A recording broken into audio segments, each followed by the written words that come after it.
So why are you here today? Well, it's great to be here in Nottingham with the fantastic employees at Boots, because I know things are tough right now and I wanted to explain to them what the government is doing to try and help ease some of those challenges with the cost of living, but more importantly, to hear from them and their concerns.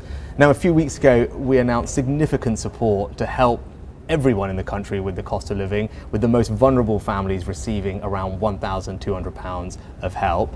And in just a few weeks' time, tens of millions of people in work are going to receive a tax cut. And that's going to put more money in their pockets at what I know is a difficult time, and it's going to make a real difference to them. And let's talk about the cost of living. I want to start on petrol. Have you filled your car up this week? Not this week, but I know this is something actually people were asking about downstairs when we were talking to them as well. It's the bill that people are seeing, and that's why a few months ago we cut fuel duty by the biggest amount that it's ever been cut, 5p a litre, and that's worth around, together with the fuel duty freeze, about £100 a year for people, but it represents a tax cut worth around £5 billion. But the price that people are seeing is still crossing £100. It's quite a shock, isn't it, when you see it for the first time? How do you think people feel about that? Look, I know it's difficult, and that's why I'm out and about doing events like this, just explaining to people what we're doing. But I just say, take a step back. Why are we seeing it, and why are people seeing these high prices when they're at petrol stations? And we have to remember that's a result directly of the war that's going on and Russia's unprovoked aggression and invasion of Ukraine, and the correct response that we and many other countries have taken to punish Russia for that behaviour has led to a very elevated set of global energy prices. We're not alone in seeing that. That's happening in Europe, it's happening in America, and that's why, as well as a fuel duty cut, we've announced now £37 billion worth of help for people with the cost of living in general, which I know will make a difference. £37 billion, it's a huge number, and yet you've not improved in the polls. You could be about to lose 2 by-elections. Why isn't all that money cutting through? Well, I'm trying to focus on what I believe to be the right thing to help families, or what I know is a really difficult time. And that's why we've announced, as you said, what is a significant amount of support. And that's already in place, more is coming. I want people to know that the government is on their side during what we know is a challenging time. We're helping where we can. Now, I don't have a magic wand. I can't make the global challenges of inflation and the impact of a war in Ukraine disappear. But what we can do is try and ease some of that burden. And that's why, whether it's £1,200 for the most vulnerable families, £400 off everyone's energy bills this autumn, we're trying to make a difference where we can. Let's talk about those things. But first, we've just had the 5th interest rate rise in a row. Inflation is still, as you've pointed out, painfully high. The Bank of England's own survey says people have lost faith in it and think that prices are going to stay high. Lord King says they've been too slow. I mean, isn't that the truth? The Bank of England has been too slow and too timid. I want everyone watching to be reassured that we have the tools we need and the determination to get inflation back under control and keep it low. Now, there are 3 tools at our disposal. The first is that the Bank of England actually have a good track record over the past 25 years at keeping inflation around the past 2 years? 2%.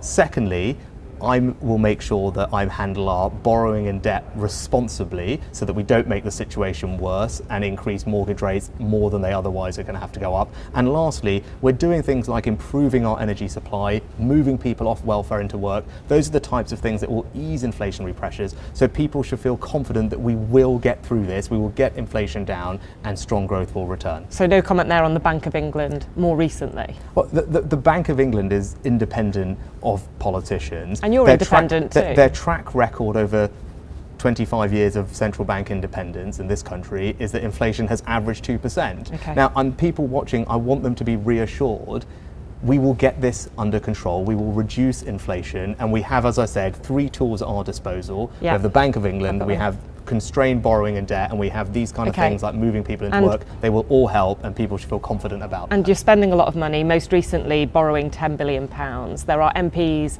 in your own party who suggest it is red meat for socialists. You say it's all temporary, but next year is going to be painful. It's still going to be painful, particularly the winter months, January, February. You're going to have to do this again, aren't you? And you're never going to increase fuel duty by 5p in 2023. It isn't really temporary, is it? Well, if you look at the measures we've put in place and then you look at what other people have said about them, I think everyone acknowledges that the intervention we've made is really significant, and it's worth around £1,200 over this hugely. financial. I'm saying, are you going to have to do it next year? Well, no, again? because this is over this financial year all the way through to next spring. And you talked about the winter months, and we know the winter months are particularly challenging, and that's why actually when the price cap goes up in October, £400 of support will kick in off those bills over autumn and winter, and some of the payments to pensioners, for example, will happen in November and December. So I'm cognizant of winter being challenging, and we've staggered the support so it helps. So no where more really, support over that period. People can judge me how I've acted over the past couple of years. I've always been responsive to the situation on the ground. So you are willing to act again? Making sure. I'm not saying anything to you that I haven't said many times before. I will always in this job be responsive to what's happening in the economy and making sure that we've got the right policy in place. But I actually do feel, and it's been, I think, independently acknowledged, that support that we've put in place now is incredibly significant. It makes the biggest difference to those who are most vulnerable. Okay. It's targeted at them, and it really is going to help them get through those months. Want to cut taxes. In there you said that the NIC's threshold increase was a great tax cut, but the income tax threshold freeze is a great tax rise. When are you going to be giving us new tax cuts? Do we have to wait for inflation to come down?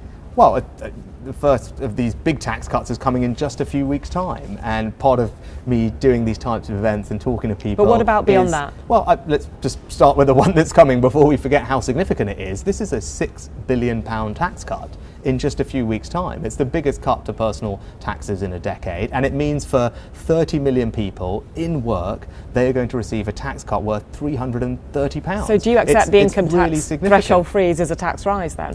And we had to take a step back, right? I'm also the Chancellor that had to grapple with a once-in-a-century pandemic that really damaged our economy and meant our borrowing and debt went up to levels that we hadn't seen since World War II. Now, part of my job is to fix that.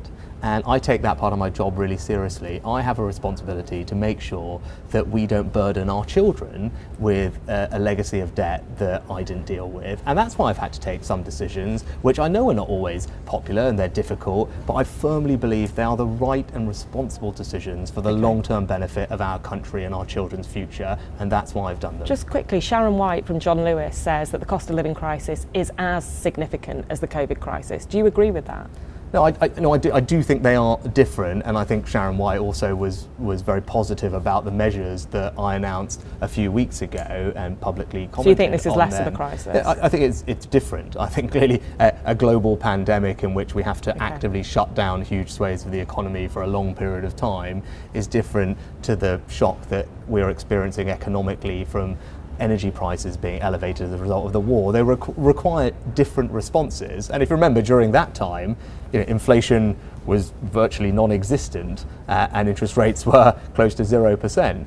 We're now in a situation where inflation is much higher and interest rates are rising. And so that has to also influence the right response to the problem. But people should, as I said, be reassured we've got the tools we need and the determination to reduce inflation. We're helping with the cost of living and tax cuts are going to come. This year. New tax cuts are going to come when? And people are going to receive a significant tax cut in just a few weeks' time. And beyond that, when are you hoping to deliver more tax cuts beyond that? Well, I said that I'm not going to sit here with you, and I'm sure you'll understand and try and write future budgets. But the direction of travel is to reduce people's taxes, particularly for taxes in work. And that's are you hoping to do that in the autumn? You wouldn't expect me to comment, rightly, Anushka, on future budgets. But it's really important. In just a few weeks' time. I know we've heard that. Let's move on. I know, but it's a big deal, and it's going to benefit lots of people. Got it. Let me ask you about Lord Guy. He's written a very strongly worded letter today. That is the second ethics advisor that the Prime Minister has lost. Should a Prime Minister carry on after that? Well, I was sad to see what Lord Guy had written, and sorry to see him go, and I'm very grateful to him for his service. So should a Prime Minister carry on?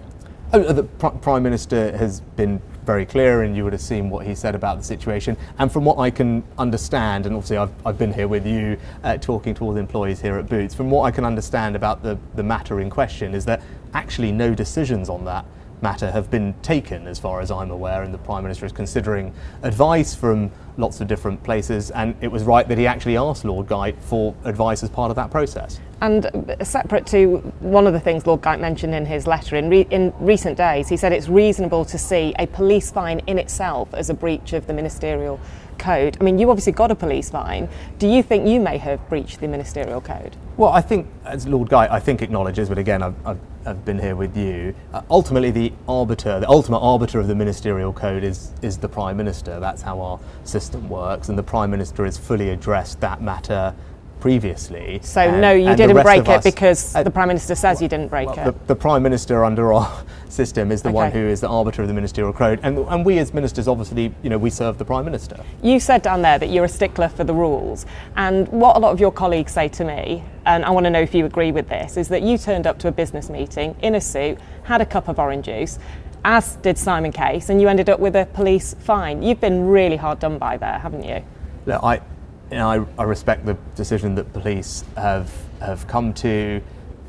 I've apologised, and I am really sorry for the hurt and the anger. Did you not ask them why Simon Case didn't get a fine? I respect the decision that they've come to. I'm sorry for that. I would have been straight on the phone asking them. No. Unfortunately, the process doesn't quite work like that. But I'm really sorry for both the hurt and the anger that caused, and as you can see, because you've been with me here, what I'm focused on doing is making sure that I'm doing everything I can to help people with some of the challenges they're facing. I'm committed 100% to that. That's what I'm working day and night on and getting on with, and as you can see from being with me today, I'm hard at it. A couple more. You joked recently that everything used to be seen through the lens of leadership whenever you said anything, but you don't have that problem anymore. So are you saying your chances of becoming leader have gone? I was just making a general joke, and there's not a vacancy. We have. If there was, would you be interested still? No, we've got a Prime Minister who's working incredibly hard, as is the rest of government, to work on the things that matter to the British people. We've got a lot to get on and deliver, not least, as you're hearing from people here today, trying to help ease some of the challenges with the cost of living and grow the economy. That's what he's focused on. That's what I'm focused on. I'm going to ask you one quick question on Rwanda. Hundreds of thousands of pounds on a flight that didn't go, lots of money on lawyers. The most senior civil servant in the department says the evidence isn't there to say it's value for money. Two questions in one, if you don't mind. Why is the Chancellor signing off a policy like that? And do you believe that we should withdraw from the ECHR? Well, if you take a step back, our position is clear. We've got a situation where we have criminal gangs who are trafficking people illegally into our country, and that is putting people's lives at risk, and sadly some of them, if not many of them, are dying. Now that is not a situation that I think any compassionate government can say should continue. The status quo is not an option. Doing nothing is not an option. Now we have a plan that we've put in place that we think that isn't evidenced.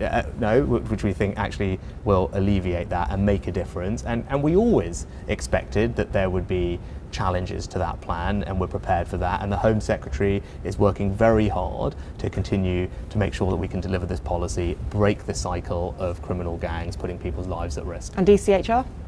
I think it's right that obviously all options are on the table, but we're clearly not at that point, and there's a lot of work for us to work through, and as I said, there's a legal process that's in place as we speak, and the Home Secretary is committed to trying to make this policy work in the way that we want it to work. Chancellor, thank you very much. Thank you.